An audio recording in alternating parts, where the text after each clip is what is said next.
Everyone, welcome back to the channel. In this video, I am going to cover the question number 1 of exercise 5.2.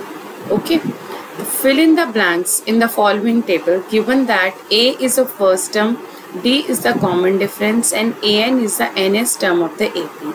हमने अभी तक अगर exercise 5.1 हमने solve करी है, AP में क्या होता है, A को डिनोट करते हैं हम फर्स्ट टर्म से एंड D जो होता है वो कॉमन डिफरेंस होता है किसी भी AP में, ठीक है। एंड AN को बोलते हैं हम nth टर्म, मीन्स अगर हमें A8, A2, A3 निकालना है तो that is the term of that position, ठीक है, कि 8th पोजीशन पे A8th टर्म कौन सी है, ठीक है। टर्म्स को हम ऐसे भी लिखते हैं T1, T2, T3 and up to Tn, या AN, A1, A2, A3 आप ये भी लिख सकते हो, ठीक है। एक फॉर्मूला आपने पढ़ा होगा A plus n minus 1D, ठीक है। किसी भी AP की वैल्यू निकालने के लिए, टर्म की वैल्यू निकालने के लिए हम ये वाला फॉर्मूला यूज़ करते हैं, जिसमें A एक फर्स्ट टर्म होती है, N उस टर्म पे कौन से टर्म पे हमें निकालना है and D is the common difference, ठीक है। तो चलिए फर्स्ट पार्ट को हम सॉल्व करते हैं। फर्स्ट पार्ट में हमें A गिवन है, D गिवन है एंड N गिवन है। हमें क्या निकालना है, A N की वैल्यू निकालनी है, यानी A किस पे निकालना है, 8th नंबर पे निकालना है, ठीक है। A की वैल्यू है 7 प्लस N मतलब 8 माइनस 1, क्योंकि N 8 दे रखा है हमें, एंड डिफरेंस इज 3। सो आप इसको सॉल्व करेंगे, 7 प्लस 7 इंटू 3, 7 3 ज़ा 21 एंड दिस इज 28, ठीक है। तो A 8th की वैल्यू आ गई 28, ठीक है। इसको ऐसे सॉल्व करेंगे, आप यहाँ लिख देंगे 28। ओके जी, अब हम सेकेंड पार्ट को सॉल्व करते हैं। ये हो गया हमारा फर्स्ट पार्ट में सेकेंड पार्ट को हम यहाँ पे सॉल्व कर लेते हैं। सेकेंड पार्ट में -18 हमें दे रखा है A, ठीक है। अब हम लिखे AN equals to A plus n minus 1D।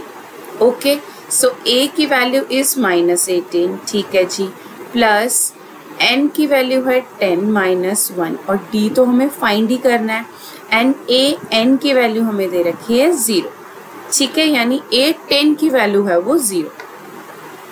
आप इसको सॉल्व कीजिए, -18 एंड 10 में से 1 गए 9 प्लस ऑफ 9D।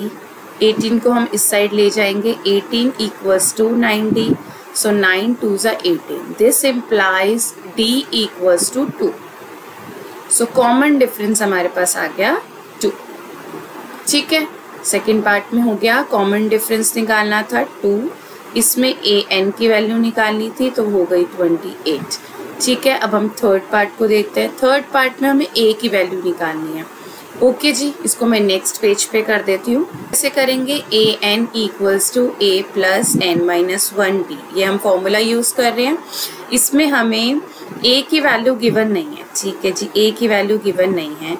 N की वैल्यू है 18 माइनस 1 एंड D की वैल्यू है -3, ठीक है, एंड AN की वैल्यू दे रखी है -5, ठीक है जी। इसको सॉल्व कर लीजिए।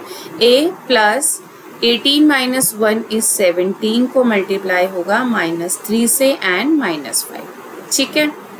17 इंटू 3 कितना होगा, ठीक है, -51, इस साइड है -5, -5 प्लस 51 हो जाएगा equals to A।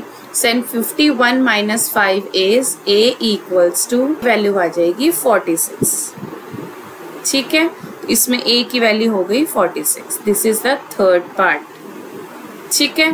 Fourth part को हम सॉल्व करेंगे तो फोर्थ पार्ट में हमें क्या क्या गिवन है, A की वैल्यू गिवन है, N की वैल्यू हमें निकालनी है, ठीक है।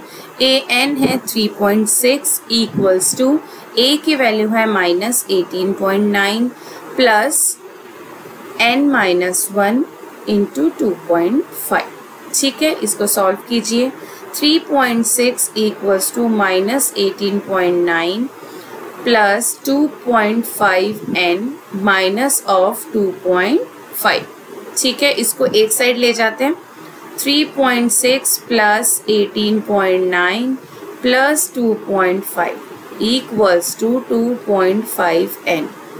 ओके जी, तो आ जाएगा 22.5 इक्वल्स टू 2.5 n। माइन पॉइंट से point cancel, 5 5s are 25, 5 4s are 20 and 5 5s are 25. Then 5 9s are 45. So we have n equals to 9. ठीक है, n की वैल्यू आ गई 9। ओके जी, ये हो गया फोर्थ पार्ट। अब हम करते हैं फिफ्थ पार्ट को नेक्स्ट पेज पे सॉल्व। अब हम करेंगे फिफ्थ पार्ट को सॉल्व। ठीक है, फिफ्थ पार्ट में a की वैल्यू है 3.5 प्लस n की वैल्यू है 105 माइनस 1 इंटू 0। ठीक है, तो ये टर्म तो 0 ही हो जाएगी। a n की हमें वैल्यू निकालनी है, तो a n क्या आ जाएगा, ये तो पूरा टर्म 0 ही हो गया। ठीक है, सो 3.5 यहाँ पे आ जाएगा a n equals to 3.5। Okay जी, ऐसे आपको इसको सॉल्व करना है। तो ये हो गया हमारा क्वेश्चन नंबर 1। अब हम क्वेश्चन नंबर 2 को सॉल्व करेंगे नेक्स्ट वीडियो में।